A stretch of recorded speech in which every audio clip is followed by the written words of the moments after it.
La educación, sin duda alguna, presenta desafíos y metas que cada estudiante debe alcanzar. Cuán gratificante es recibir un diploma, un certificado, en una ceremonia de graduación. Sin duda alguna que tanto en la etapa primaria, secundaria y más aún la universitaria, es un momento muy especial cuando cada alumno recibe una representación de tantos logros cumplidos y alcanzados. Cuando se piensa que está todo terminado y que ya no se va a estudiar nada más, comienzan nuevos desafíos. En la educación formal puede ser un posgrado, un postítulo, pero en la vida cotidiana sacamos la misma conclusión. Cuando se trata de educación, nunca terminamos de aprender.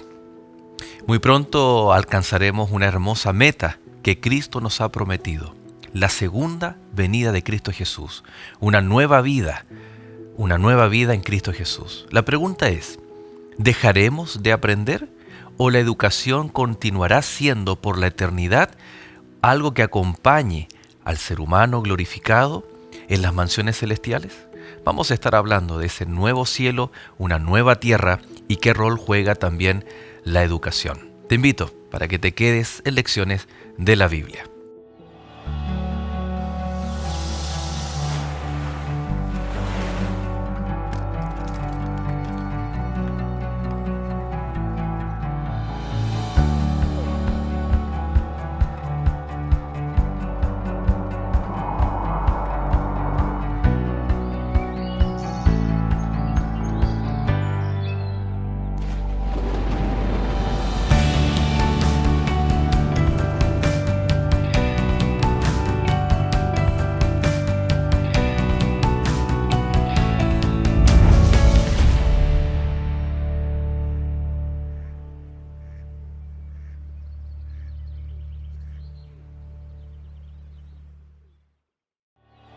Esta semana, el cielo, la educación y el eterno aprendizaje.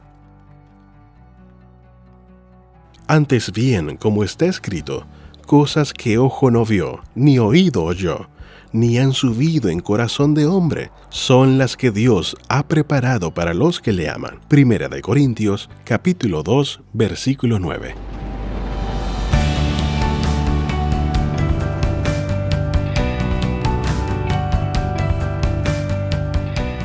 Y ya estamos comenzando nuestra última lección, el último capítulo de Lecciones de la Biblia, pero de esta temporada. Usted no se preocupe porque siempre Lecciones de la Biblia estamos renovando cada 3 meses temáticas, temporadas, con nuevos desafíos, hablando por supuesto siempre de los mensajes de la palabra de Dios. Desde ya, muchas gracias Roy por habernos acompañado durante toda esta temporada en tu calidad de director de educación. Ha sido un tremendo aporte y tener esa certeza en tu persona que está representado desde docentes, profesores, asistentes de educación, instituciones, con esa visión bíblica de que lo que estamos haciendo no es solamente cumpliendo parámetros, requisitos de un ministerio de educación, sino lo más trascendental es cumplir el propósito que Dios le encarga a la educación para esta tierra y para la eternidad. Así que desde ya, y gracias Roy y bienvenido a este capítulo. Gracias Joel, en realidad soy yo el que tiene que agradecer. Agradezco a ti por tu intermedio al Nuevo Tiempo, a la oportunidad y el privilegio que me han dado de compartir estos meses, estas semanas, con una temática tan nuestra, tan importante, y terminarlas con una temática, además con un tema dentro del trimestre que transmite también parte de nuestra identidad y tan relevante, ¿no? Así es. Vamos entonces a entrar a esta temática especial, esperanzadora por lo demás, y necesitamos, como siempre, de una palabra de oración, así que te invitamos para que te unas en esta oración.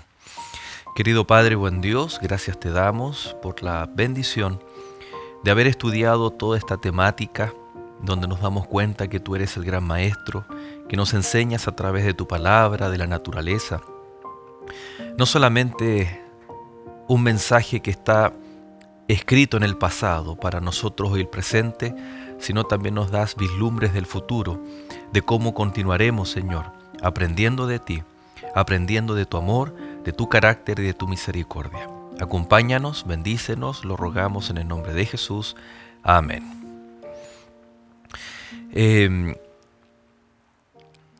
Hablábamos, Roy, de que la educación inherentemente presenta metas a cumplir a corto, mediano, largo plazo, ¿no?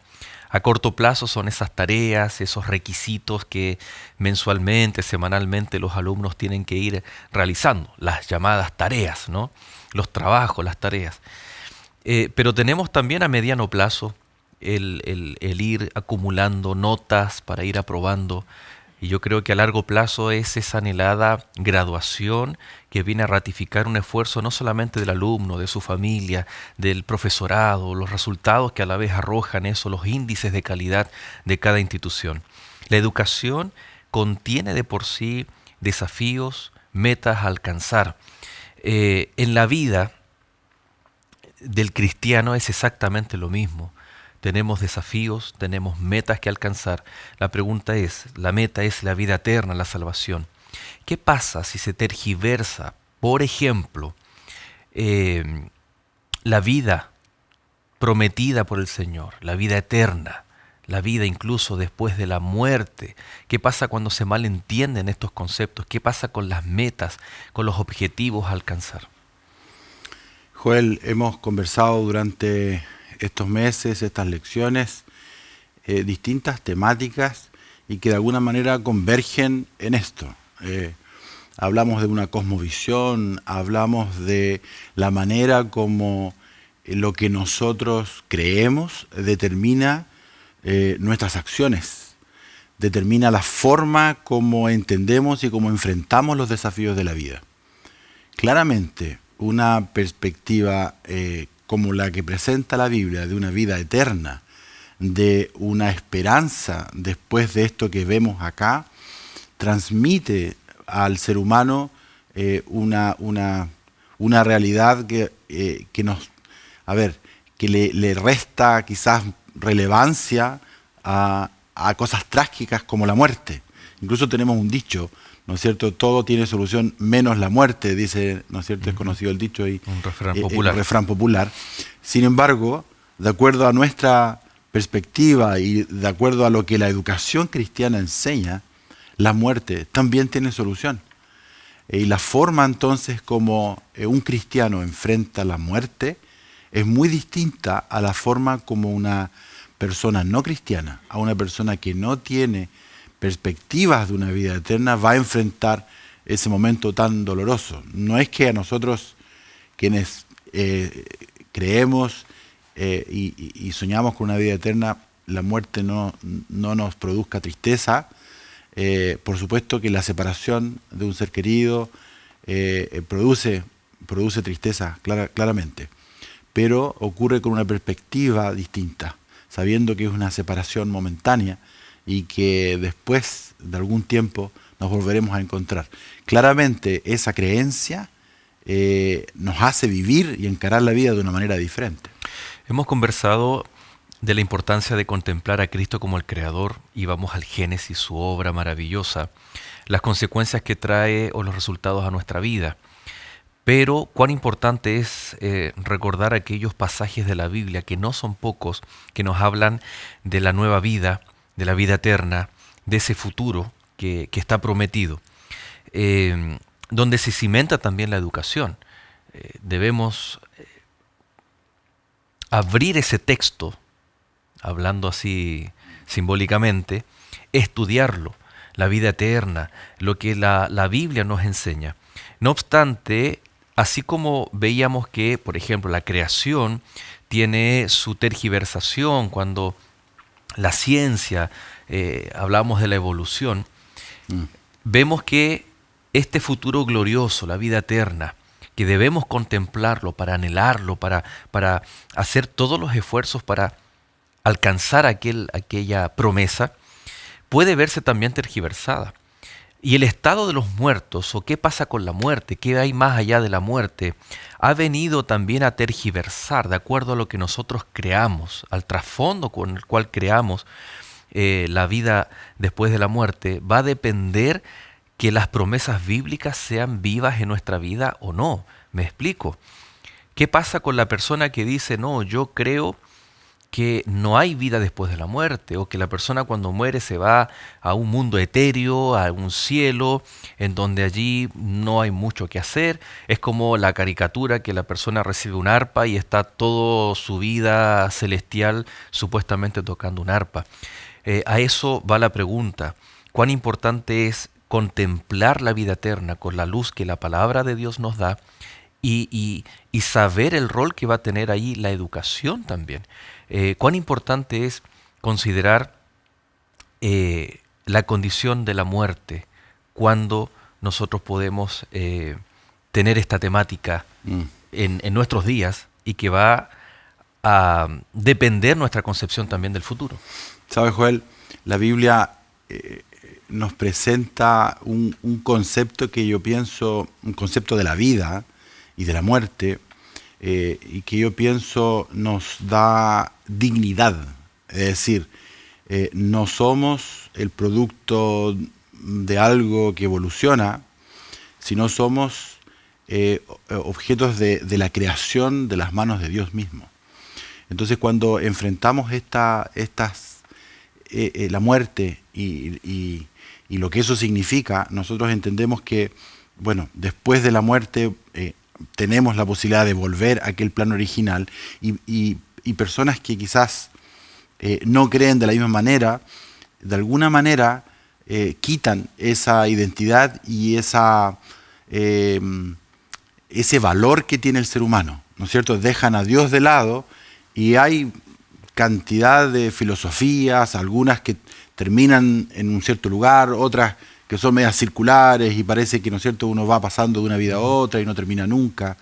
La Biblia nos presenta una realidad distinta, nos da valor a nuestra existencia, en el sentido de que somos criaturas de un Dios real, de un Dios verdadero, de un Dios que nos ama, de un Dios que tiene un plan preparado para todos nosotros. Así es.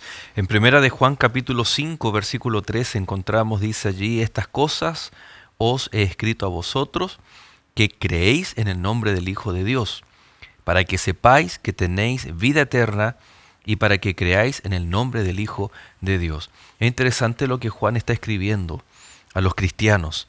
Dice que él escribe a vosotros que ya creéis. O sea, hay un fundamento, hay una aceptación. Pero dice para que sepáis que tenéis vida eterna.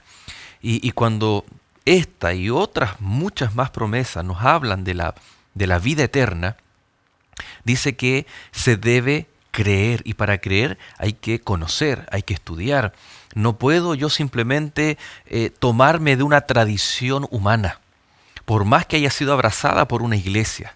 Una tradición que dice que los muertos están en un infierno, en un cielo, cuando la Biblia es clara al mencionar que cuando Cristo venga, los que han muerto van a resucitar, los que han muerto en Cristo Jesús resucitarán, y nosotros seremos transformados e iremos con Cristo a las mansiones celestiales. Por lo tanto, qué interesante es lo que Juan plantea aquí de la necesidad de creer. Pero debemos creer en algo fundamentado, y la educación a nosotros nos da estas pautas para estudiar, apreciar, internalizar, creer y saber. Aquí hay un juego de palabras. Los que creen en Jesús deben saber, y ese saber es la vivencia diaria también que se requiere de la vida eterna.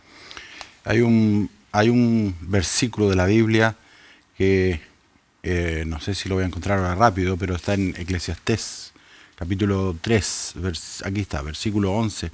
Dice: sin embargo, Dios lo hizo todo hermoso para el momento apropiado.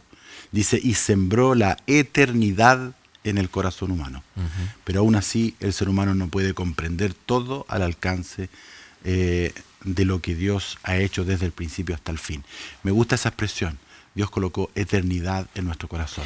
Y cuando nosotros logremos estudiar, comprender la eternidad, porque alguien puede decir, oye, pero vivir eternamente, con tal cual como estamos, claramente hay un proceso de glorificación, de renovación, tú lo mencionaste, en que el plan original vuelve a instaurarse. Seres perfectos, sin ninguna mancha de pecado. Ese es el contexto de la eternidad, no es un paraíso en donde vamos a estar sin nada que hacer. Y la pregunta es esa, ¿no? ¿Qué haremos en esta eternidad? ¿Qué rol juega o va a jugar la educación si vamos a ser seres perfectos? Sabes, en nuestro, no sé, relacionamiento con las personas, a mí siempre me ha admirado las personas que saben mucho. Las personas que saben mucho, acostumbran a ser humildes, en el sentido de que son conscientes de que hay mucho por saber y van descubriendo, y mientras más descubren, ven que hay más. No sé, yo a veces pienso que es todo lo contrario. A veces sucede que alguien a lo mejor habla mucho y yo me quedo con la idea de que a lo mejor no sabe tanto. Yo pienso que aquel que sabe mucho se ha encontrado más veces con una realidad de que siempre hay algo más por conocer. Y yo creo que esa es una experiencia que nosotros debemos reconocer y asumir. Con nuestra mente finita nosotros podemos entender algunas cosas. El Señor nos ha dado algunas capacidades, lo digo así, para reconocer nuestras limitaciones, pero sin duda tendremos la eternidad para entender, para estudiar cosas que hoy no sabemos. Incluso cosas que hoy conocemos así de lejos y borrosamente, ¿no es cierto?, como la Biblia también lo presenta, las podremos estudiar en su plenitud y ser explicadas y ser entendidas sin una mancha de pecado. Sin duda la eternidad será una oportunidad para ir de un posgrado a otro posgrado, ¿no es cierto?, aprendiendo y conociendo al Señor. Y cuando no digo que se nos acabe, ¿no?, pero es una forma de decirlo, las cosas que aprender de este mundo, lo maravilloso que podremos visitar otros mundos y aprender también de ellos. En Apocalipsis 21:4 está este famoso texto que dice: enjugará Dios toda lágrima de los ojos de ellos, y ya no habrá muerte, ni habrá más llanto, ni clamor, ni dolor, porque las primeras cosas pasaron.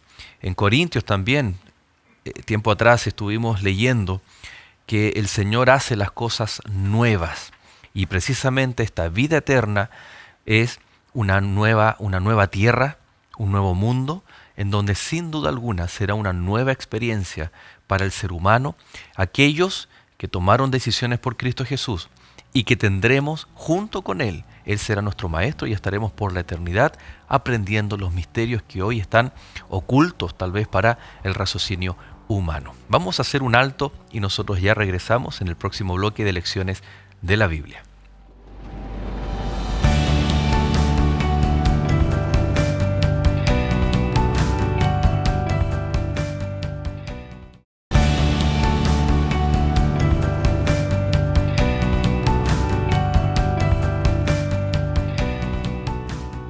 Y ya estamos de regreso. Muchas gracias por estar en compañía aquí de Lecciones de la Biblia. Estamos hablando acerca de este momento maravilloso que la humanidad vivirá, que es el retorno de Cristo Jesús, y que ese no es el final, sino que es un inicio de una nueva vida. Y está marcado ahí, leíamos Apocalipsis 21, cuando dicen: enjugará Dios toda lágrima, marcando un antes, un después, marcando una especie de graduación, pero que no es el final, sino es el inicio de una nueva vida de estos estudiantes del Gran Maestro, que ahora como Maestro y sus discípulos estaremos con Cristo y podremos aprender directamente de Él, tal como lo hizo Adán y Eva antes del pecado en el Edén. Uh-huh. Joel, tú mencionaste al final del bloque anterior un concepto que yo quiero reiterar. Dice el Apocalipsis 21, el primer versículo: entonces vi un cielo nuevo y una tierra nueva, porque el primer cielo y la primera tierra habían desaparecido también. Y también el mar, dice. Uh-huh. No es una continuación eterna de esto que vivimos ahora, sino, dice aquí, un nuevo cielo y una nueva tierra. Para la experiencia de Juan, que escribe este libro, el hecho de que no haya mar, y él quizás en una isla, ¿no?, no más distancias, una vez más podremos estar juntos. Pero hay un aspecto que yo creo que es importante que nosotros, que es parte de nuestra educación, debemos reforzar. Está en los versículos siguientes, especialmente en el versículo 3, al final del 3. Dice, oí una voz fuerte que salía del trono y decía, miren, el hogar de Dios ahora está entre su pueblo. Él vivirá con ellos y ellos serán su pueblo.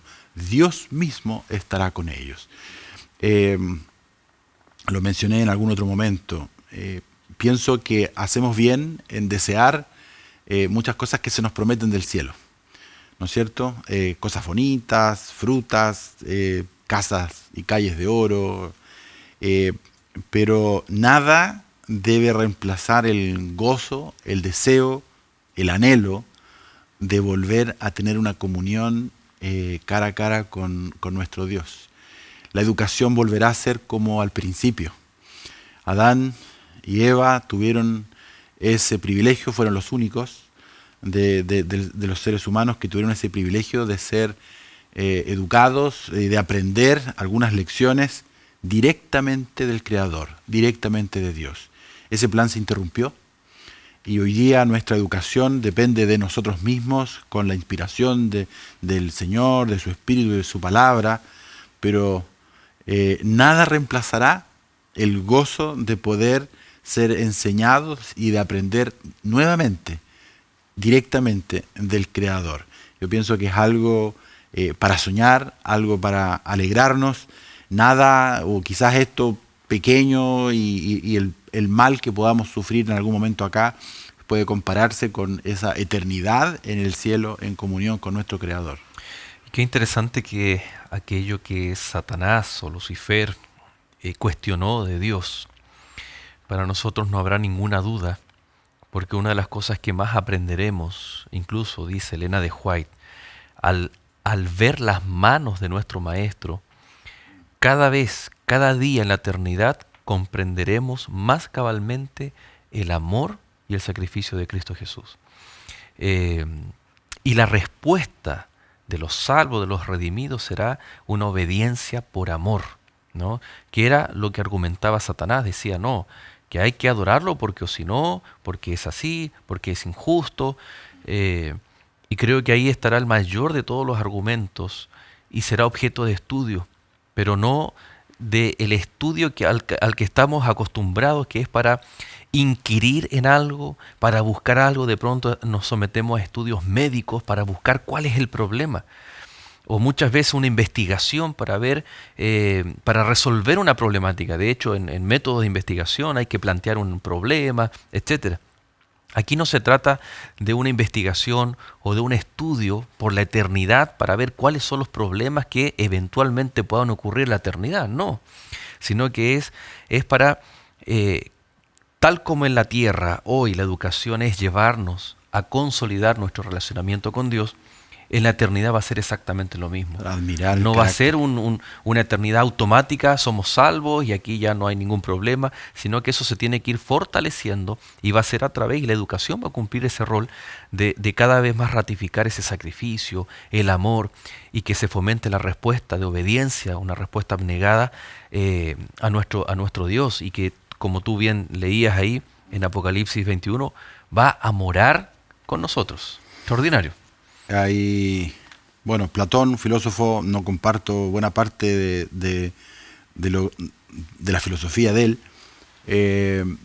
pero me tocó leer en algún momento, estudiar algo de la filosofía de Platón, y él tiene una alegoría de la caverna que es muy conocida y es usada en el contexto de educación, en que él menciona, ¿no es cierto?, que hay algunas personas que viven en la caverna y hay un fuego afuera y hay un mundo que ellos no conocen, y entonces ese mundo, por medio del fuego que está en el medio, presenta estas siluetas, y aquellos que están en la caverna no ven la realidad, sino que ven la silueta, y que para ellos esa es la realidad.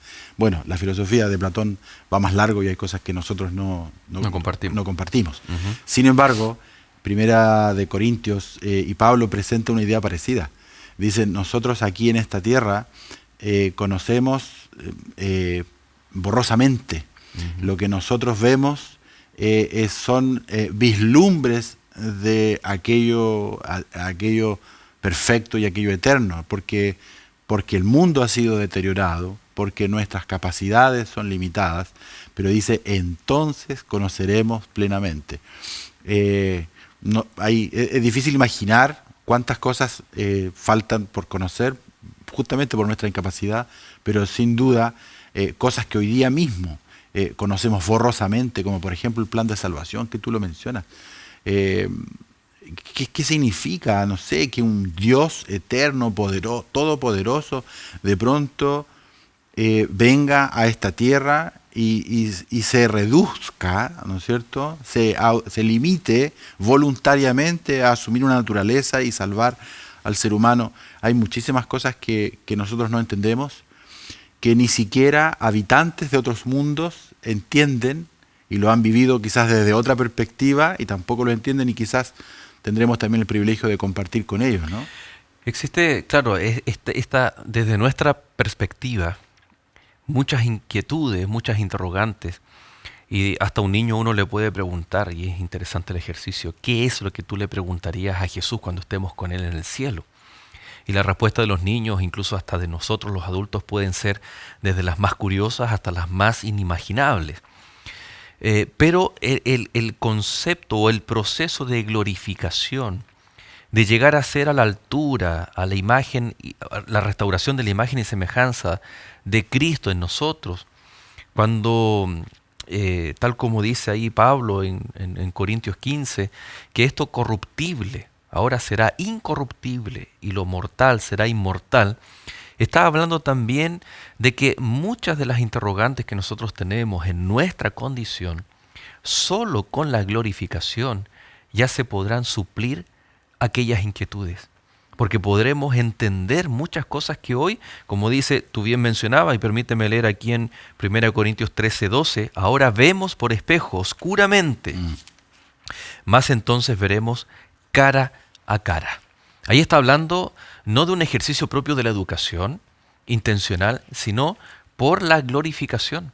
O sea, al estar con Cristo cara a cara, ya con eso, muchas de nuestras dudas que hoy están en esta condición pecaminosa, en este mundo actual, que puedan estar en nuestra vida. Y curioso que muchas de estas interrogantes que el Señor no las ha revelado, pueden ser obstáculo para que personas acepten el mensaje de verdad, el Evangelio y a Cristo Jesús. Y nosotros debemos también transmitir esto, de que va a llegar el momento en que vamos a conocer aquellos misterios, se nos van a revelar, pero va a quedar, no sé qué porcentaje, pero una cantidad de cosas también, de contenidos, de materia por estudiar. Hoy el hombre, por poner un ejemplo, necesita telescopios gigantes para poder ver los astros, o un microscopio tan potente para ver el átomo. Pero ¿te imaginas tú esos instrumentos en el cielo? Serán nuestros propios ojos los que reemplacen esto que el hombre ha construido, y para poder contemplar aquello y ver mucho más allá de lo que el microscopio o telescopio más potente hoy puede alcanzar. Estaba mirando ese versículo que tú leíste recién, Joel, 1 Corintios 13, tú leíste el versículo 12, ¿no? Ese versículo está en un capítulo que habla de otra cosa. Y yo quiero mencionar el contexto porque yo creo que tiene mucho que ver con ese versículo. En los capítulos anteriores y versículos anteriores viene hablando de los dones espirituales, ¿verdad? En el versículo 27, 28, a continuación hay algunas de las partes que Dios ha designado para la iglesia, habla de los, ¿no es cierto? Usa la analogía del cuerpo para hablar de los distintos dones. Y ese capítulo termina diciendo, pero ahora déjenme mostrarles una manera de vida que supera a todas las demás. Y entonces presenta el amor como el principal de estos dones y la esencia finalmente del carácter de Dios. Entonces yo ahora tomo esa idea y ese versículo que dices tú yo pienso que una de las cosas que nosotros realmente podremos admirar y reconocer y estudiar de una manera perfecta va a ser justamente el amor de Dios. El versículo 8 dice: la profecía al hablar en idiomas desconocidos y el conocimiento especial se volverán inútiles. Pero, dice, el amor durará para siempre. Ahora nuestro conocimiento es parcial e incompleto. Nuestro conocimiento especialmente del amor. Cuando Jesús dijo: un mandamiento nuevo os doy, que os améis, el amor era un mandamiento. Pero ¿qué era nuevo? ¿Qué tenía de nuevo ese mandamiento? Era que ahora el amor había sido ejemplificado con la muerte y el sacrificio de Cristo. Yo pienso que ese versículo, ahora nuestro conocimiento es imparcial e incompleto, se refiere a muchas cosas, pero yo lo interpreto específicamente al carácter de Dios, a esa esencia que es el amor, y que una vez que lleguemos al cielo vamos a poder contemplar y poder admirar como nunca lo que realmente significa amar. Y qué interesante que muchas veces por amor a nuestros hijos no les decimos cuando están pequeños, o no les damos todas las enseñanzas que debido a su tiempo corresponden, ¿no? Cuando llegan en una edad de la pubertad, me imagino que los consejos, las enseñanzas van en una línea desde lo biológico hasta el cuidado de sus cuerpos, porque son templo del Espíritu Santo. Pero yo no, tal vez cuando son muy pequeñitos es otra etapa, otro tipo. Y cuando hablamos del amor, vemos que el ser humano puede tener muchas dudas, muchas inquietudes. Y ahí están los niños. ¿Y por qué? ¿Y por qué? ¿Y por qué? ¿Y por qué? Y así muchas veces somos ante Dios. Pero Dios lo que quiere es: mira, yo soy tu Padre y quiero que confíes en mí. Y a su debido tiempo, y de hecho ahí en el mismo contexto, Pablo dice: cuando yo era niño hablaba como niño. El verso 11 del capítulo 13 de Corintios: pensaba como niño, juzgaba como niño, mas cuando ya fui hombre dejé lo que era de niño. Está hablando de etapas, ¿no? Y por lo tanto ahora, tal vez cada uno de nosotros, queridos amigos, tiene distintas situaciones, inquietudes, cuestionamientos. Estoy pensando tal vez en un joven, en un niño que no alcanzó a conocer o a su padre, a su madre, y vive con eso: ¿por qué, Señor, tú hiciste esto? O viceversa, una madre que vio a su bebé morir. Y surgen muchas inquietudes, muchas preguntas, interrogantes. Nosotros, está diciendo, yo veo a dos personas en la televisión que están hablando del amor de Dios y que va a ser objeto de estudio por la eternidad. Pero ¿cómo yo puedo ver a ese Dios amoroso cuando permitió, entre comillas, de que mi hijo muriera o que pasara esto, otro? Lo que la Biblia nos dice, por un lado, es que vivimos en un mundo de pecado, sufrimos las consecuencias de pecado, Dios es amor, está con nosotros, pero hay muchas interrogantes, más que intelectuales, de acuerdo a la experiencia que hemos vivido, de que recién cuando seamos glorificados, cuando estemos en la eternidad, vamos a poder comprenderlas. Y mientras, lo que debemos hacer es como un niño a su padre, que lo ama, que no entiende todas las cosas, pero que por sobre todas las cosas, estas inquietudes, estas preocupaciones lo hacen confiar en su padre, ¿no? Qué interesante cómo la Biblia nos da también, si bien no la respuesta a toda la inquietud humana, pero sí nos dice: tranquilo, porque yo estoy al control. Mencionaste la resurrección de los niños, ¿sabes? Trabajé algunos años en Brasil, y en el edificio donde trabajaba había un cuadro grande, una pintura claramente, y en el que incluso le saqué varias fotos para guardarlas, en que se presenta esa imagen, imaginada por el autor de ese cuadro, de esa pintura, pero de un ángel llevando un bebé a sus padres, a su madre. Yo te digo, las promesas que tenemos de vida eterna, las promesas de restauración son maravillosas. Nos cuesta entender hoy día a un Dios así, un Dios de amor, como tú lo mencionas, por las circunstancias que nos tocan vivir.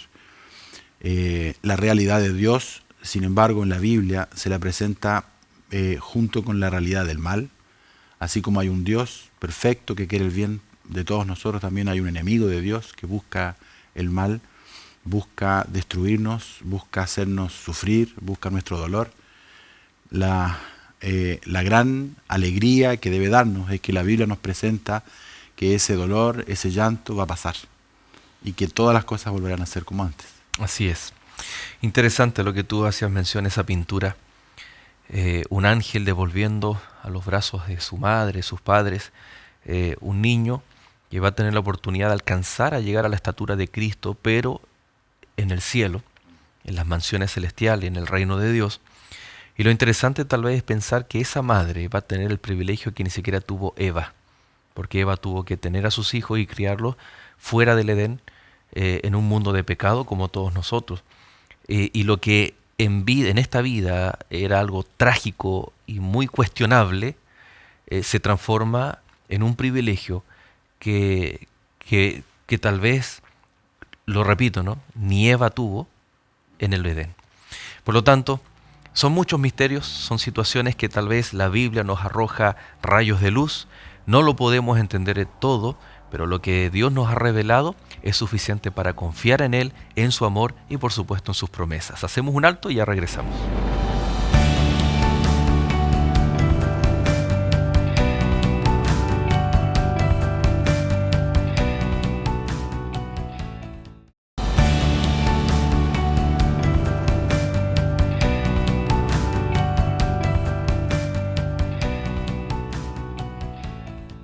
¿Te cuesta orar o estudiar la Biblia constantemente? ¿Te gustaría tener una relación más estrecha con Dios? Todos los consejos que necesitas para fortalecer tu vida espiritual la encontrarás en esta revista de estudio llamada La Biblia Habla. Para solicitarla, llama a los números que aparecen en pantalla o escríbenos a nuestro correo electrónico y la recibirás de forma totalmente gratuita. Continúa en la sintonía de Lecciones de la Biblia.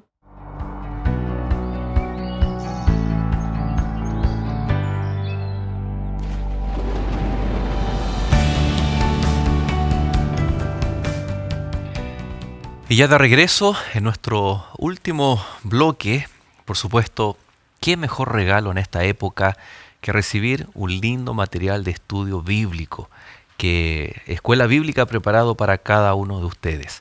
Así que estamos felices de saber que usted puede compartir, tal vez con algún amigo, estos materiales, ser parte de la clase bíblica y sin duda alguna que ese será el mejor regalo de este final de año. Hay un texto, vamos ahí a Zacarías capítulo 13, verso 6, porque tiene una aplicación o una doble aplicación bien especial, mesiánica, ¿no? Y cuando vemos ahí, vamos a Zacarías capítulo 13, el verso 6, dice... Me gustaría escucharlo ahí en tu versión. Esta versión, te lo leo. Dice, y si alguien pregunta, entonces, ¿qué de esas heridas? Esta versión dice, en tu pecho. Hay una marca y hay una referencia acá. Dice que esas heridas entre tus manos. ¿Ya? Dice que en hebreo dice sus manos. Él responderá, me hirieron en casa de mis amigos. Bueno, está haciendo, sin duda alguna, también haciendo alusión a una aplicación a Cristo Jesús, cuando habla de heridas en sus manos y que fueron provocadas en casa de amigos, ¿no?, entre su propio pueblo. Y perfectamente se aplican a una vez después que el Mesías cumple su cometido de venir a buscar a su pueblo. Y qué interesante será, ¿no? Podemos, algunos libros, primeros escritos de Elena de White, también mencionan, ¿no?, cuando somos bienvenidos en el cielo con una gran cena, una gran mesa. Y una de las cosas que destaca allí también son las marcas, las manos de Cristo Jesús. Cómo estas marcas hablarán por sí solas y nos enseñarán acerca del carácter de Dios. Estaba buscando el pasaje en que Jesús se encuentra con los caminantes a Emaús. Lucas 24. Lucas 24. Y entonces, bueno, llegan a reconocerlo en el momento en que, bueno, perciben sus marcas y entonces reconocen que Él es el Salvador, que Él es el Jesús que había sido crucificado y que está resucitado. Esas marcas serán testimonio para la eternidad del amor de Dios, del sacrificio que hizo Jesús, y que sin duda nos recordarán por la eternidad lo que Él estuvo dispuesto a hacer, el amor, realmente el amor de Dios. Cuando nosotros pensamos que la educación es progresiva, el conocimiento es progresivo en esta tierra, cuando un niño comienza a dibujar el 1, el 2, el 3, y vemos en otra etapa a un alumno de ingeniería que está luchando con cálculo, vemos que es todo progresivo. ¿En la eternidad será exactamente igual o de forma instantánea, inmediata, tendremos el full conocimiento de todo?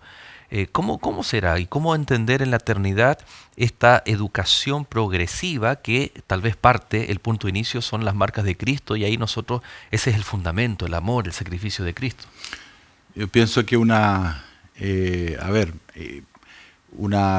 argumento para pensar de que no se nos incorporará todo el conocimiento de una vez es la forma como Dios creó a Adán y Eva. Los crea perfectos, pero los crea con capacidades absolutas, capacidades sin manchas de pecado, pero con muchísimas cosas por aprender, muchísimas cosas por descubrir, cosas que tienen que ver y que les deben hacer admirar y recordar y reconocer al Creador. Yo pienso que será de la misma manera. Nosotros tendremos una naturaleza glorificada, una naturaleza sin pecado como fue la de Adán, con capacidades nuevamente de aprender, de reconocer, de entender cosas, y las iremos aprendiendo, las iremos admirando, iremos creciendo en ese conocimiento. Es un misterio qué será exactamente todo, pero hay cuantas cosas que, no sé, del universo que nosotros no podemos ni imaginar. Y sabes que si bien el punto de partida es la glorificación, cuando seamos transformados, el punto de partida es la nueva vida. Pero podríamos decir que también debiera comenzar aquí en esta tierra. Y estoy pensando en una frase de Elena de White que ella dice: hagamos de nuestros hogares un pedazo de cielo aquí en la tierra. Es decir, no puedo solo anhelar una nueva vida, no puedo solo anhelar la vida eterna si no estoy dispuesto a vivir los principios del reino de los cielos, del reino eterno, hoy en día. Es lo que algunos técnicamente se habla del reino de gloria y el reino de gracia. Aún estamos viviendo en el reino de la gracia, y por ende somos ciudadanos de allá y debemos comportarnos y educarnos. Y hemos hablado del hogar, de nuestras instituciones, es como comenzar hoy lo que por la eternidad, siendo transformados, vamos a hacer todos los días. Pero ¿por qué no comenzar hoy? Y ahí están los principios que estudiamos toda esta temporada. Así es, Joel. Esta vida nos debe preparar para esa vida futura. No hay un mérito en nosotros, nada que nosotros podamos hacer nos va a asegurar o nos va a dar algún mérito para ganar el cielo. Pero sin duda, el propósito de la educación, el propósito del Señor aquí en esta tierra es que nosotros desarrollemos nuestro carácter, que nos parezcamos cada día más a esa imagen que el Señor creó. Tú mencionabas hace un rato el fruto del Espíritu, ¿no? El gozo, la paz, la paciencia, la mansedumbre, el dominio propio, son todas cualidades que debemos desarrollar.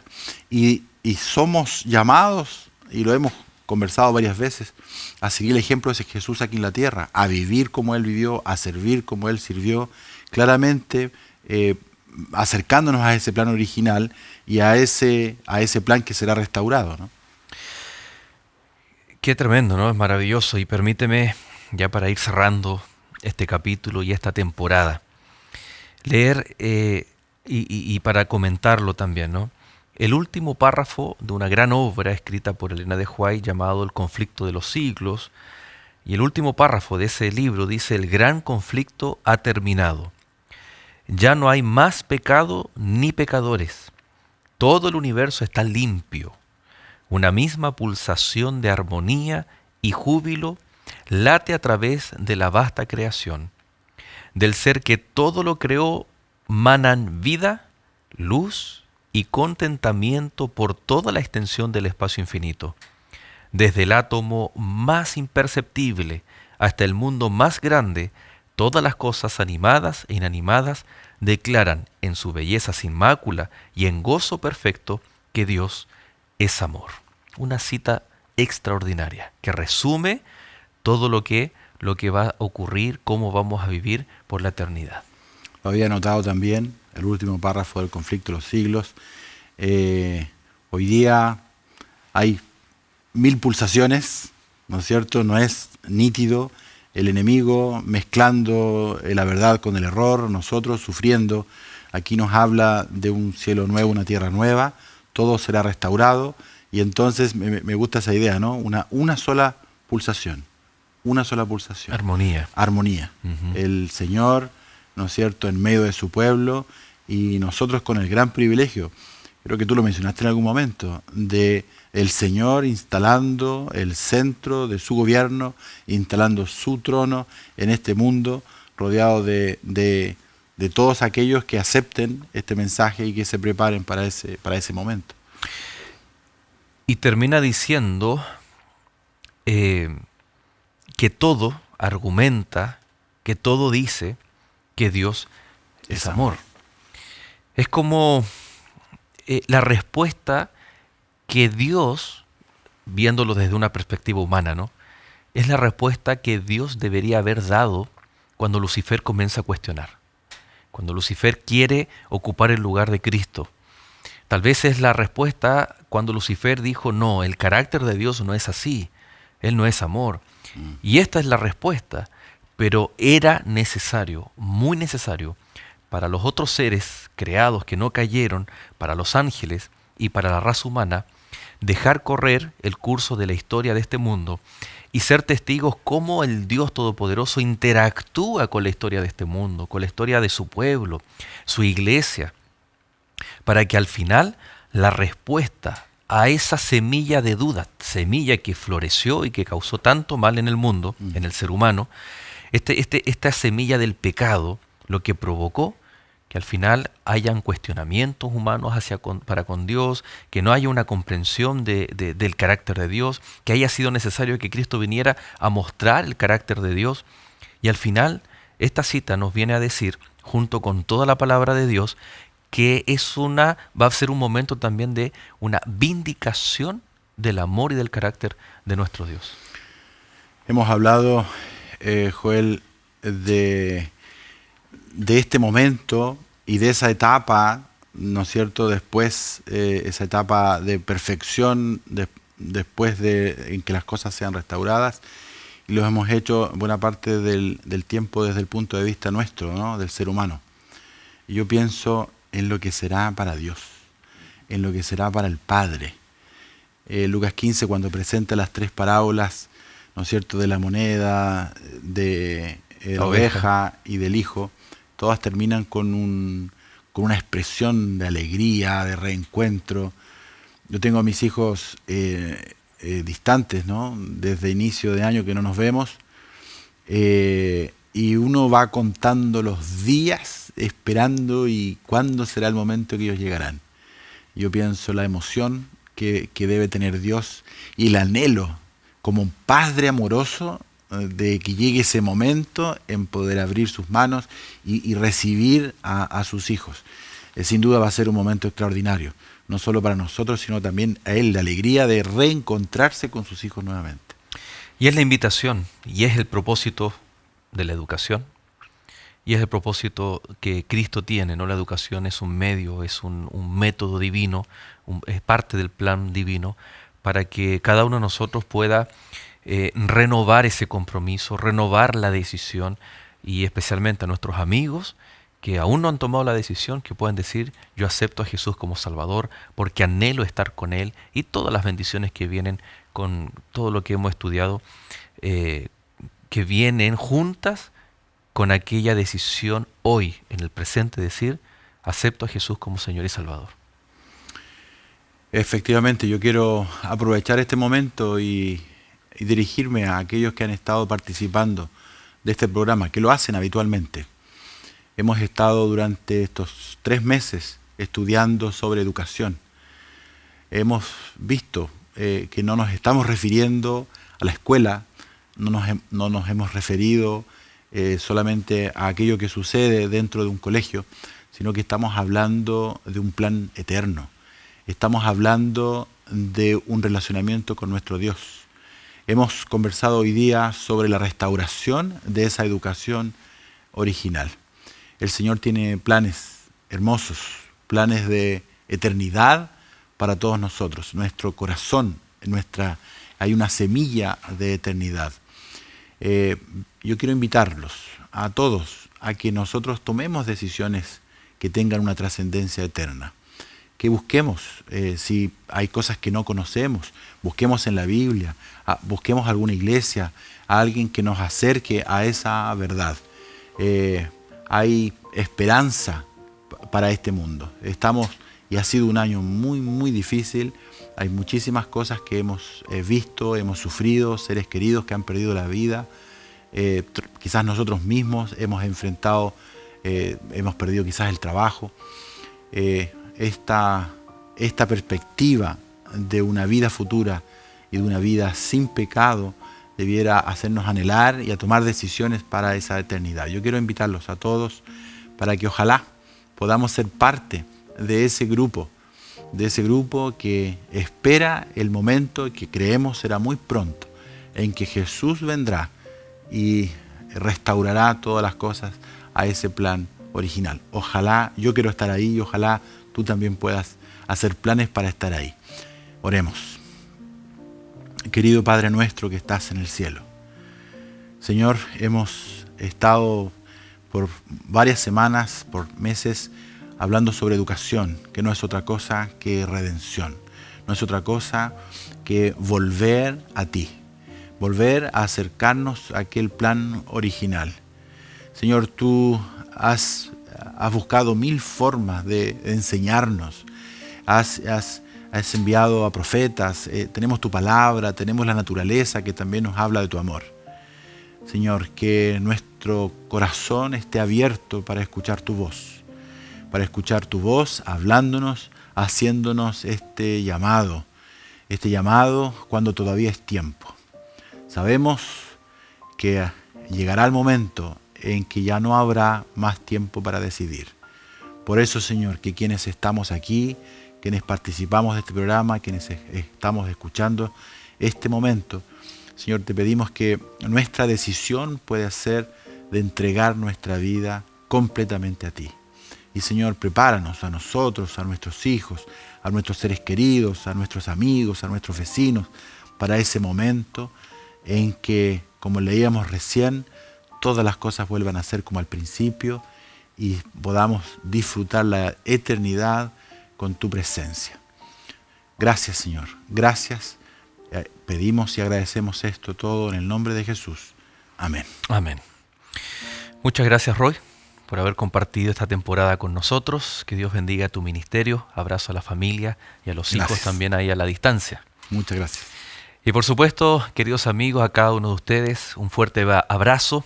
Que en estos días que el mundo recuerda el nacimiento de Jesús, que Él pueda ser el que nazca en tu vida, no solamente en esta fecha, todos los días, y que puedas tener un lindo y un bendecido nuevo año. Que Dios te bendiga.